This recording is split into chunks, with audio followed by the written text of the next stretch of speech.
La Fondation John Cockerill développe des projets qui doivent avoir un impact bénéfique sur la société en général. Ces projets sont évalués sur base de plusieurs critères et un de ces critères est l'impact environnemental du projet en question. Mais comment mesurer l'impact environnemental d'un projet et comment comparer ce projet à une situation de référence? L'analyse du cycle de vie, ACV, est un outil qui permet de mesurer l'impact environnemental d'un produit, d'un service ou de manière générale d'un projet. Il s'agit d'une méthode formelle qui dérive du courant de pensée en cycle de vie.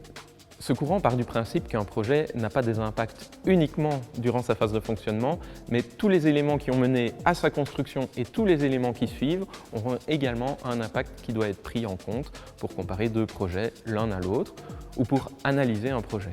Ça signifie qu'on tient compte de l'extraction de la matière, de sa transformation, de sa distribution, de son utilisation, de sa réutilisation ou son recyclage et enfin, on considère la fin de vie de la matière qu'on utilise pour le projet. Toutes ces étapes demandent également de l'énergie en plus de la matière. C'est en suivant ces flux qu'on va avoir une idée générale de l'impact d'un projet.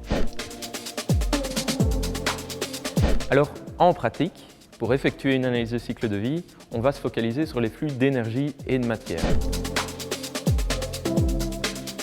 La première étape consiste à définir clairement ce qu'on va mesurer. Pour ce faire, le cycle de vie du projet devra être modélisé et une unité fonctionnelle sera définie. Cette unité, elle servira de point de référence dans les mesures. Imaginons par exemple que mon projet consiste en la culture de pommes de terre biologiques sur un terrain qui m'appartient d'1 hectare. En plus des différents consommables que je vais utiliser, je dois tenir compte de tous les auxiliaires et de tous les éléments qui sont dans mon projet. Tous les éléments amont, tous les équipements dont j'ai besoin, toutes les ressources humaines, le terrain en lui-même et ce que va devenir ma pomme de terre après sa culture. Faire une analyse de cycle de vie complète, c'est parfois compliqué en fonction des projets. On va pouvoir limiter le périmètre. Dans mon exemple, je vais décider qu'une fois ma pomme de terre vendue sur le marché local, je ne m'occupe plus de ce qui lui arrive. Je vais effectuer une analyse de cycle de vie du début du projet jusqu'à la vente. Je vais également définir une unité fonctionnelle, c'est-à-dire une unité de référence. Par exemple, la tonne de pommes de terre produite.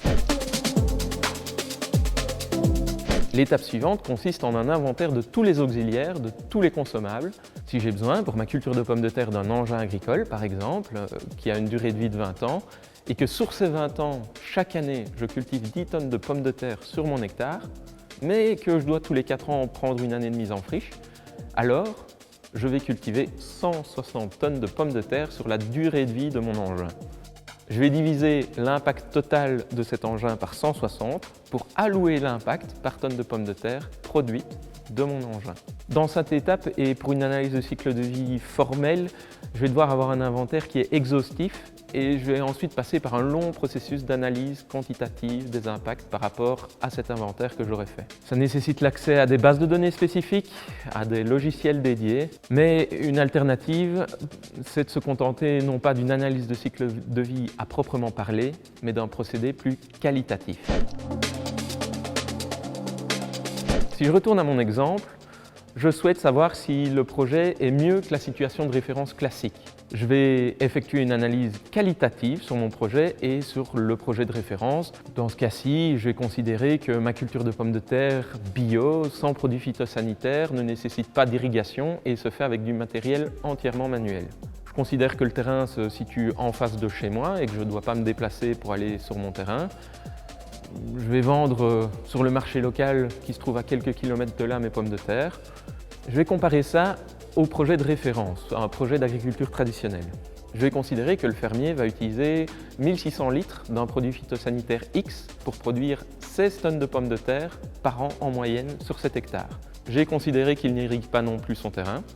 Je vois immédiatement que mon projet demande 2 fois plus d'espace par tonne de pommes de terre produites, mais que je ne consomme pas les 100 litres de produits phytosanitaires par tonne de pommes de terre produites.